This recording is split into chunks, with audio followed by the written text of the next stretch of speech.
Juventus are the most successful club in Italian football history, once winning 9 consecutive Serie A titles. They have also reached multiple Champions League finals, and once upon a time they were one of the most feared names across all of Europe. However, since last lifting the Serie A title in 2020, Juventus have really fell off. AC Milan, Napoli and Inter have all won the league since, while Juventus have struggled to maintain any type of title challenge. They did win a Coppa Italia in 2024, but for a club the size of Juventus, with the stature of the club, this is not good enough. And throw in the fact they have not been the champions of Europe since 1996. Honestly, this is just completely unacceptable. So today we are becoming the manager of Juventus, and we've got one goal in mind: make them the champions of Europe once again, whilst also making sure we win the Serie A and Coppa Italia. However, there is a slight catch with today's rebuild. The forfeit wheel is back. Every season I will have an objective to complete. Fail to meet this objective, I'll be forced to spin the wheel, resulting in a punishment for the following season. So as we load into FC 26, this is the Juventus team we are met with. And you know what? On paper, this is a good team. But clearly something's gone horribly wrong at Juventus. 6th place in the Serie A last season, and it looks as though Juventus will be a Conference League side. Not so long ago, these were in a Champions League final. A really poor showing in the Coppa Italia as well. 3-0 loss to Atalanta, and a devastating loss in the playoff round of the Champions League to Galatasaray. While the team looks good on paper, this is a massively underperforming team in real life. But there are 2 players at Juventus who I really want to build the team around. Kenan Yildiz, he speaks for himself, and Francisco Conceição, the Portuguese attacking midfielder, 23-year-old, 79 rated. I really want to build the team around these 2 attacking midfielders, and that's if the forfeit wheel doesn't get to them first. As the forfeit wheel is back in today's rebuild, from transfer bans to releasing our highest rated player, this forfeit wheel has got the power to do damage in this rebuild. So the seasonal objective for season number 1 will be to qualify for the Champions League and reach the semi-final of the Coppa Italia. If we don't meet these objectives in season 1, we're spinning that forfeit wheel, running the risk of losing star talent like Kenan Yildiz. So when it comes to picking a formation, we need to pick one that has 2 attacking midfielders in the team. So we've decided on the 4-2-3-1 formation, which includes 3 attacking midfielders, allowing us to get Coop Miners into the team as well. An attacking midfielder who can also play centre-back. And it's obvious there's a position in this team that is not up to scratch, and that's the right-back position. This is where we're going to be looking to improve in the first transfer window, and I am willing to put all of our funds into bringing a better player in that position. Juventus actually start off with 125 million euros, which is an insane budget, and a very promising young goalkeeper in Salvatore Bellini in the youth academy. He's going to get sent out on loan. Definitely someone you might see in the first team if the forfeit wheel has its own way. And the way we're going to play with Juventus is with a possession-based approach, short passing build-up style, of course.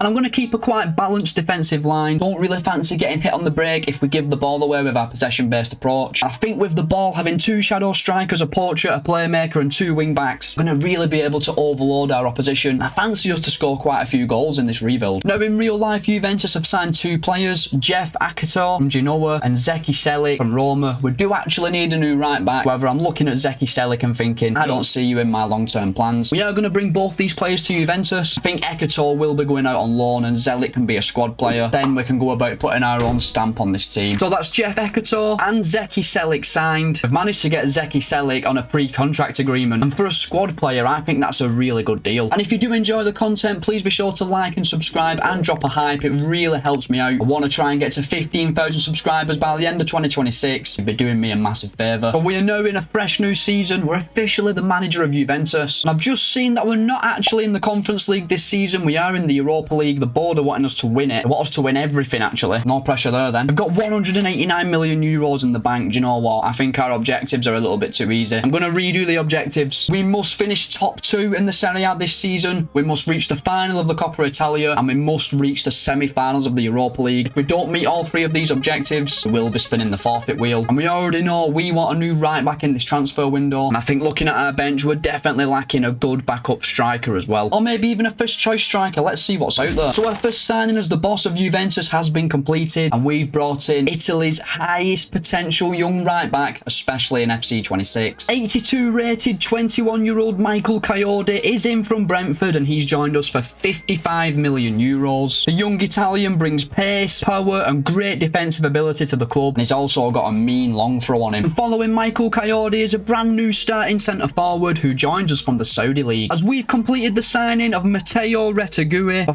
50 million euros. The former Atalanta man certainly knows where the back of the net is. And Coyote and Retegui will be our only new signings of season number 1 because our focus is now turning on clearing out this massive squad. Now, we've really tried our best to clear out the squad, but a lot of players are just refusing to leave. There's far too many outgoings to go through one by one. Feel free to pause whenever you want to see who's left the club, because I think there's been upwards of like 11 or 12 outgoings. But our transfer window is done. Our squad is ready. Can we avoid the forfeit wheel in season number 1? So season 1 is now completed. Our starting 11 is looking really good, as long as we avoid the forfeit wheel, that is. I think realistically there's only a few weak points in the team that need improving on, and the fact our starting 11 has good morale but the rest of the squad doesn't, don't really know if that means we've done well, we've done badly. I'm encouraged by the stats though. Matteo Retegui was absolutely amazing. 29 goals and 6 assists. Fantastic season from him. Kenan Yildiz, he's just sensational in FC 26. 28 goals, 15 assists. Really can't complain. Really concerned about Consensao though. Only getting 7 goals and 6 assists. That isn't really good enough. Looking to the contract situation, we're letting go of Matteo Perrin, Alessandro Sersante and Milik. Not going to be renewing their deals. It's time for the moment of truth. Have we met our seasonal objectives? Well, we've won the Serie A in season number 1, finishing 4 points clear of Atalanta in second place. In just one season, we've made Juventus the champions of Italy again. It's one part of our seasonal objective completed, and we can tick off the Serie A. We've won that trophy. We still need to win the Champions League and Coppa Italia though. And well, we won't be winning the Coppa Italia this season. Udinese beat us on penalties 5-3, and that also means we have not completed our seasonal objective. The forfeit wheel is being spun at the start of season 2. Absolutely typical after getting off to such a good start this season. And we also failed our objective in the Europa League. We got knocked out by AC Milan in the round of 16, who beat us 6-3 over 2 legs. Happy to be the champions of Italy once again, but we've got some serious work to do in the competitions going forward. But let's not waste any time. Let's spin the forfeit wheel. What is going to be our forfeit for season number 2? Hopefully it does go. Oh my god. Oh my god. I don't believe it. We have got to release our highest rated player, and this could be Kenan Yildiz. Oh, and it's Bremer, our highest rated player at 86 rated. He's an absolutely quality centre-back with 5-star skill moves. I'm not going to find another centre-back with 5-star skill moves, am I? 87 defending as well, but unfortunately we are at the mercy of the wheel. We have to release him. We've got to pay 9.5 million euros to release him. Don't believe it. That's our best player gone. So we've arrived in season number 2, and we have in fact got 238 million euros, which definitely softens the blow of having to release Bremer. If we're going to take any positives from the recent outcome of the wheel, it's that we can still make signings and we can sign whoever we want. We are going to focus on improving our defence, and I think we could do with improving our bench a little bit as well. Definitely needing a new backup goalkeeper. Probably selling Weyer and bringing a backup attacking mid in, because we don't use wingers. But with a team as strong as this and a budget as good as this, we really can't have any excuses this season. My goal is to get to the Champions League semi-final and win the Coppa Italia. Otherwise, at the start of season 3, we'll be spinning that forfeit wheel again, and some of the forfeits on there, we really don't want them. So we're all a little bit down after releasing our star centre-back Bremer, so we've splashed the cash on a really good replacement for him, who also has excellent potential. As we've completed the signing of Goncalo Inacio from Real Sociedad, and he's joined us for 58 million euros, an 84 rated 25-year-old left-footed centre-half. This is a crucial pickup. Hopefully the forfeit wheel don't make me get rid of him. I've come to a bit of a decision. I'm not going to spend every penny of this transfer budget. We're definitely going to rein our spending in a bit. So we set out with the goal of buying a backup attacking midfielder in this transfer window. Well, we've just signed one who is instantly going to become first choice. However, he is coming off a very, very poor spell in England, so this transfer is a bit of a risk. As we've completed the signing of Xavi Simons from Spurs, and he has joined us for 85 million euros, and that's going to see Coop Miners drop to the bench. Let's get Simons in the team. We've just gone and spent like 130 million euros on Inacio and Simons, so we can't make any more signings in this transfer window. But our front three is looking frightening behind Retegui, and Inacio slots in nicely at left centre-back. Happy with the team we've built so far. Got a really solid bench as well. We're not going to rush into signing a new backup goalkeeper because Salvatore Bellini is growing really nicely at Empoli. I'm not going to recall him from his loan. He can stay there, gaining vital experience in Serie A. However, the board have just got word of our massive spending, and they've got an objective. They want us to claw back 50 million euros from player sales and wage release. So we've sold the likes of Zeki Selic, Timothy Weyer and Pedro Felipe. This has raised just shy of 40 million euros in transfer fees, given the fact Timothy Weyer and Pedro Felipe were on long-term deals and Zelic was getting 70 grand a week. Over the course of the contracts, that's an extra 10 million euros, meaning we've met the board's objective. So the team's looking strong, the bench is looking good, and we meet our objective of a Champions League semi-final and a Coppa Italia trophy, or I was spinning the forfeit wheel once again in Season 3. So Season 2's now completed, our team's looking really strong, a lot of good growth from all of our players, no one in the starting 11 below 83 rated, and the bench and reserves looking very strong as well. Does this mean we've had a successful season? Does it mean we're avoiding the wheel? Looking at our stats, Xavi Simons was an amazing signing, 28 goals and 6 assists. Retegui was good as well, 25 goals, 4 assists. Yildiz and Conceição both getting 17 goals. Conceição was actually our best player overall this season with 17 goals and 14 assists. Really good to see our front four performing so well. Now, we are saying goodbye to Leonardo Seri. We're not going to be giving him a new deal. We've been trying to sell him for ages, but he just will not leave the club. How have we performed in the competitions? Remember, we must reach a Champions League semi-final and we must win the Coppa Italia, or we are spinning the forfeit wheel. But we're not off to the best of starts. We don't retain our Serie A crown. Napoli win the league. We finish second, finishing 2 points off Napoli. However, we do secure Champions League football again for Season 3. But we're not too focused on the Serie A this season. It's performance in the Coppa Italia and Champions League we're focused on. But we were in the Super Coppa this season. We lost to Napoli on penalties. And in the Coppa Italia, we lose to Inter in the semi-finals. You know what that means. We haven't completed our seasonal objective and we will be spinning the forfeit wheel at the start of Season 3. How did we get on in the Champions League? Well, we reached the quarter-final. We took a 1-0 lead from the first leg and lost 3-0 to Arsenal, losing 3-1 overall. Season 2, on the whole, given the money we've spent on the squad, has been very disappointing. So we have now arrived in season number 3. We've got 267 million euros in the bank. That's such a good budget. I don't understand why we're getting such high transfer budgets. Maybe it's because we've got a horrific manager rating and the board are giving us one last chance. Who knows? Well, for the second consecutive season, we are spinning the forfeit wheel. We had to release Bremer last season. I'm hoping for something not as bad. What's it going to be? Oh, no, that is a very interesting one. We can only sign players by activating their release clause in this transfer window. So players who don't have a release clause won't be able to be signed, and it's highly likely we are going to overpay for every single player we buy. Right, that does spice things up a little bit going into the season. Do you know what? I actually want to improve our starting 11 a little bit. I would be looking to bring a left back and centre back into the club, as we can Biasso and Kalulu are really good players, but at 28-year-old, they're kind of going to cap out at 83, maybe 84 rated. And if we're going to win the Champions League and Coppa Italia, which we need to do to complete the rebuild, going to need higher quality players. So after a lot of intensive scouting, we've narrowed it down to 3 centre-backs who we could bring to the club. Ilya Zarbani of Real Sociedad, who has a 121 million release clause. Dea Upamecano of Bayern Munich, who has a 127 million euro release clause. And Osman Diamonde from Leeds United, who has a 102 million euro release clause. Just going off players' ages, overalls and potential, we are going to go with Osman Diamonde, who's worth 51 million, and we're going to pay exactly double his market value to bring him to Juventus, 102 million euros. Let's activate the release clause. This, given the fact he's cost so much money, will likely be our only signing of season number 3. So that's Usman Diamande signed from Leeds United, 102 million. And yeah, I can't really disagree with that. Best possible deal, 56 million euros. We just go ahead and pay double that forfeit wheel, man, to kill her. Now, we have searched everywhere for a left back with a release clause who we could sign to replace Cambiasso. And just going off players' ages, potentials, we're not going to find a better option. So the forfeit wheel has prevented us from improving in the left back position, and we're likely just going to make one signing in this transfer window, Osman Diamande. And truthfully, it is a very, very good signing. Now, we have sold 3 first-team players as well. Weston McKennie, Lloyd Kelly and Vasilej Adzic have all left the club. We've recouped around 45 million euros from these sales, and we're going to be taking a very strong team into season number 3. Loads of depth on the bench as well. So when it comes to a seasonal objective, I think we must win 2 trophies this season, whether that's the Serie A, Super Cup,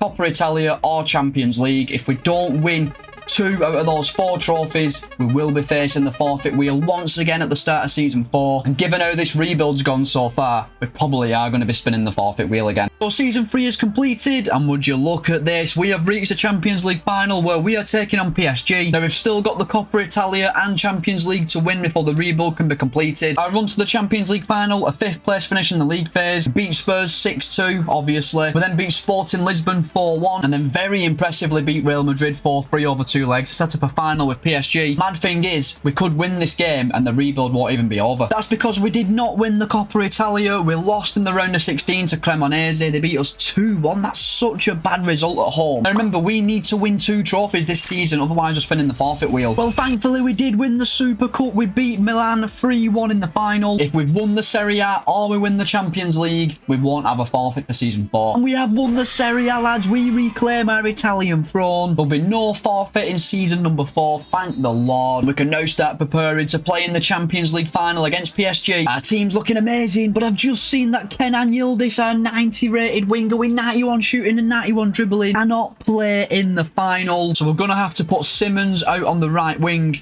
and bring Coop Miners in at attacking midfield. That is a massive, massive loss for us going into this final. Looking at the rest of our team, he's literally our star player. And if we look to our stats, really carried by Retegui, Yildiz and Simmons, we're literally losing over 40 goal involvements in this final now. However, his performances in the Champions League weren't the best. Can we beat PSG and can we bring the Champions League home, leaving us with just the Coppa Italia to win? I'm just looking at PSG's team. Literally everyone's above 90 rated. Yeah, I've got Luka Vuskovic, but he's a really good young centre-back. Marcus Llorente at right-back. Yeah, their team is miles better than ours. This is going to be a really difficult game. No, Yildiz is an absolute killer. We have still got a really good team, a good attack. So evenly matched this game.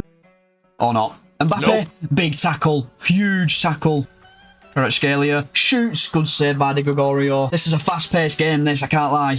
Making my eyes burn. No. Kvaratskhelia saved again. No strength there from our number 2. I can't remember who it is. Ignacio, that one of our star centre-backs. Poor strength. Header from Neves. Just over the bar. Lads, this is bad. We're getting absolutely battered here. Oh no, Mbappe. It's in the net. 1-0 PSG. And to be honest with you boys, I can have absolutely no complaints. They've absolutely battered us. And Mbappe, back as a PSG player, gives PSG the lead. Win that Cambiasso. Nice. Nice. That's a really nice ball by Retegui. Conceição. Massive chance. Square it. Finish it. Coop Miners equalises on the stroke of half-time. Completely against the runner play. It's 1-1 in the Champions League final. And what a time for Coop Miners to get his first goal in the competition. All from a really great ball by Retegui. That really, really good. Oh no, get there, Cambiasso. We're going to concede on stroke of half-time, aren't we? That's so good from Mbappe. My players have tackled each other. My God. Look how much added time we've played. Oh my God, ref. Play till PSG score or what? 1-1 at half-time. They've been the better team. We've scored our only chance. All to play for in the second half. We need to shape ourselves though. Cross that. What a ball. Gotta be. Oh, Conceição. Huge chance. It's on this penalty spot. Retegui. What a ball. Coop Miners, surely. What a save by Lucas Chevalier. Oh my God. What a save that was. Whipped in. Ignacio off the line. Oh my God. Oh, here come PSG. Win that. No. Bring him down. I think I'm going to penalty away. Oh my God. I was so certain I fouled Mbappe then. Really sure I fouled him then, you know, boys. We've got space here with Conceição, but no one's forward of him. He's got so much speed. Can we shoot? Saved. Yes, it's in the 86th minute, Retegui. And we snatch it in the 86th minute. And we've got to hold on for 5 in-game minutes. I can't believe this final's not ending the rebuild. Honestly, what a final this has been. One of the best on the channel. It's not even over yet. What a ball that is from João Neves. I'm going to have to foul him. This is the last chance. It's a decent ball as well. Kvaratskhelia. Header, nice. Attack still going. Clear it. Nice. And there is the full-time whistle. Juventus are the champions of Europe. So let's get our hands on that Champions League trophy, lads. And club captain Locatelli will do the honours. Juventus are the champions of Europe. Now all that's left to do is win the Coppa Italia and we've completed the rebuild. So welcome to season 4, boys. Very weird that we've won the Champions League and not actually ended the rebuild. All that's left to win is the Coppa Italia. We've got 347 million euros. Like, how is our transfer budget so big? And our starting 11 is pretty much flawless. We're going to really struggle to bring anyone in who actually massively improves the team. This is a Champions League winning team. This is a Champions League winning bench. Surely we can go on to win the Coppa Italia. Surely. I'm going to bring a backup CDM in, send Bellina out on loan with no forfeit as well this season, and our goal has to be this season win the Coppa Italia. That's our seasonal objective. If we don't win it, we're going into season 5 with a forfeit, which is fair enough. We're the champions of Europe, we're the champions of Italy. We need to be winning the Coppa Italia. So our first signing on our quest to win the Coppa Italia has been completed as we raid Como for the starting CDM to be a rotation option for us. We have completed the signing of Maxime Perrone for 45 million euros, who's a very good CDM, and we've managed to bring in a significantly better backup goalkeeper joining us from Ligue 1. Yevan Diouf joins the club. He's joined us for 25 million euros, bringing a wealth of experience. This starting 11 is an absolute beast. This bench is stacked full of players who probably start for most teams in Europe. We don't have to win Serie A, we don't have to win the Champions League, we don't even have to win the UEFA Super Cup, just have to win the Coppa Italia. We've arrived at the end of season 4, looking at our starting 11, what a team we've got here at Juventus, but is it going to be enough to win the Coppa Italia? In terms of starts, Retegui, oh my god, 42 goals and 9 assists, the guy's an absolute beast. Simmons, Yildiz, Conceição, all amazing. It's looking good so far, boys, as we once again win the Serie A title, 4 points clear of Inter Milan, 3 Serie A titles in 4 seasons for Juve. We win the Super Cup as well, we beat Napoli 4-0 in the final. I'm starting to get a little bit nervous, I can't lie, because we've also won the Super Cup, beating Leverkusen 2-1. Imagine if we win all these trophies and don't win the Coppa Italia. We don't win the Champions League, City will take on Porto in the final. Where did we get to? The quarterfinals where we lost to Milan, and now it is time for the moment of truth. Is the rebuild over? Have we won the Coppa Italia? We have, boys. We've beat Napoli 6-0 in the final. Wow, that's a demolition. We have now won the Serie A, the Coppa Italia and the Champions League. And before we end the video, we have to pick a Hall of Famer. I'm giving it to Matteo Retegui. I've probably butchered his name for the entire rebuild. He's banged in the goals since we signed him, fired us to league titles and trophies, so for that reason, he is the Hall of Famer for the Juventus rebuild. And I'll see you in the next one when we head back to the Championship with a realistic transfer-only rebuild.